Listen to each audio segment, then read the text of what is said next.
كوباية عندِك أو بولة أو أي حاجة تفرديها كده يكون سمكها كويس، يعني هي لا تخين ولا رفيع، بتكون مفرودة كده زي رغيف العيش اللي أنتِ بدها تسويه في الفرن. تجيبي كوباية أو أي حاجة حرفها يكون حلو يقطع معاكِ، وتبدئي تعمليها أكنها طبقات يعني إيه،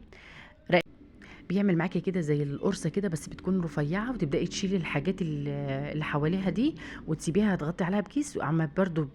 بتريّح شوية بتبدئي برضه تعمليها تاني وتفرديها تاني وتستخدميها وتشكّليها. صينية كده فيها شوية زيت أو أي مادة دهنية، سمنة، أي حاجة، أنا هنا حطيت زيت بالفرشة كده وتبدئي تحشيها بقى.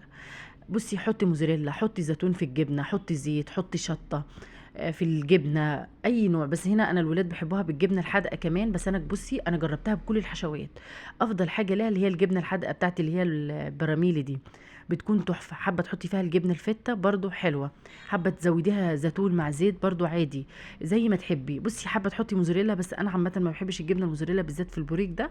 باحس كده لمّا بيبرد الجبنة